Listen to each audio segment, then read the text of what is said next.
সেলিম ইমরান খান, হ্যাঁ বলুন। আমি আপনার কাছে একটা কথা উপস্থাপন করি। এই যে আন্দোলনের যে সূত্রপাত বলছি আমরা, বিষয়টা কি ছিল?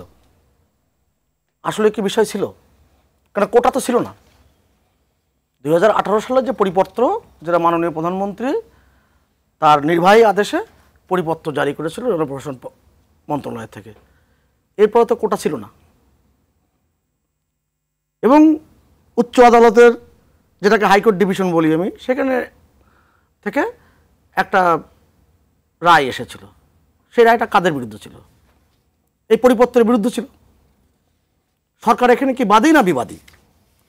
ওই যে সুকুমার রায়ের বিখ্যাত কবিতা, মাথায় কত প্রশ্ন আছে দিচ্ছ না কেউ জবাব তার, সবাই বলে মিথ্যে বাজে বকিস নি আর খবরদার।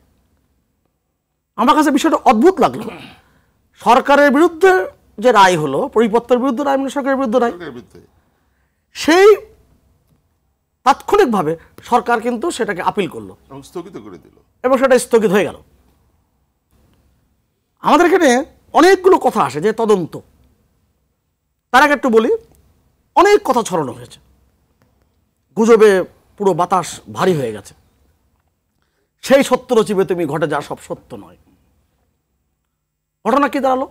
এখন আমরা প্রশ্ন করছি যে, এবং আমার নিজের কাছে নিজে উত্তর দেওয়ার সময় বলছি যে তদন্ত না করলে তো আমি বলতে পারবো না।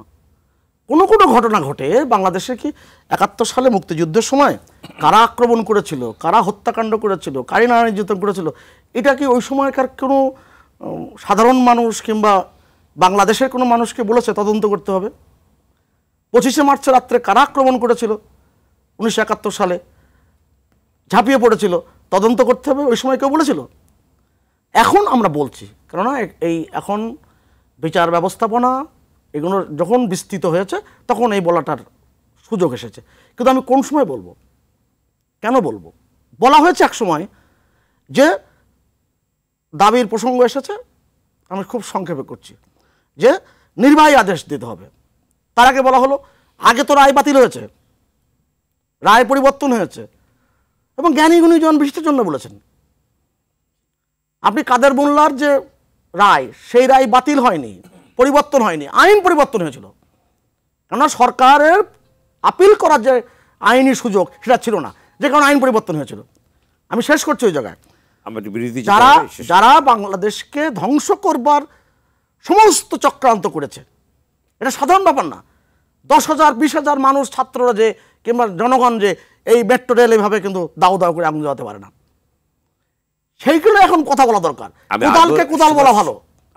আমরা বলতে হবে যে এই ধ্বংসযজ্ঞর পিছনে কারা, নির্দেশদাতা কারা, এবং এই ষড়যন্ত্রটা গভীর ষড়যন্ত্র। ষড়যন্ত্র কারা করেছে? ষড়যন্ত্র কি কোনো সরকারের বিরুদ্ধে? শুধু রাষ্ট্রের বিরুদ্ধে। কারা করলো? এটা যদি আমার খুব প্রিয় মানুষ শামীম হায়দার পাটোয়ারি বুঝতে না পারে, এটার জন্য যদি কেতাব খুলতে হয়, তাই তো খুব দুঃখজনক ঘটনা। আগে বলতে হবে যে এই রাষ্ট্র সম্পত্তি ধ্বংস কারা করেছে, এটা প্রকাশিত, দিবালোকের মতো স্পষ্ট।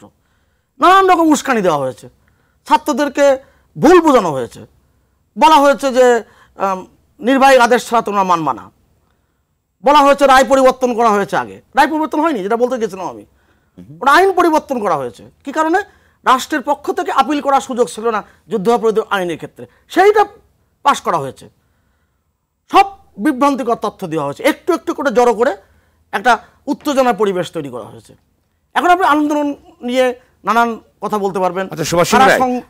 আপনি এটা ছোট্ট প্রশ্ন উত্তর দিন যে এত কিছু হলো, অর্থাৎ এগুলো কি প্রথম থেকেই কিন্তু ডিফিউজ করা যেত না? অর্থাৎ আপনি কি মনে করেন যে আপনি তো একটা নির্দোষ প্রশ্ন করেছেন, এবং এটা তো আমি উত্তেজনা দিয়ে কথা বলতে অনিবার্য ছিল বা এড়ানো যেত না?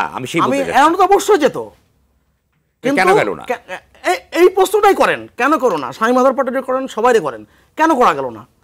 আপনি বিরোধী দলের একজন স্থায়ী কমিটির সদস্য, চট্টগ্রামের বাসিন্দা, চট্টগ্রামের জন্মস্থানে, তিনি বলেছেন স্পষ্ট করে, তোমরা শুধুমাত্র এই কোটা সংস্কার নিয়ে বক্তব্য দিলে চলবে না, তোমাদের কথা এই সরকারের বিরুদ্ধে একটা স্লোগান দিতে হবে, আগে তাদের বিরুদ্ধে কথা বলতে হবে।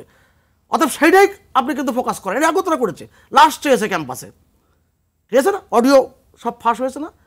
শামীম হায়দার পাটোয়ারি গণমাধ্যমের কথা বলছেন, আন্তর্জাতিক গণমাধ্যমের কথা বলেছেন, আমাদের এই আগামী বুধবার আপনার এই রাউন্ড টেবিল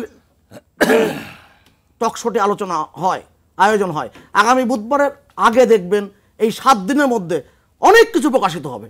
যার ধন্যবাদ। ষড়যন্ত্র হয়েছে, যা হত্যাকাণ্ড হয়েছে, এটা সহ্য করা যায় না।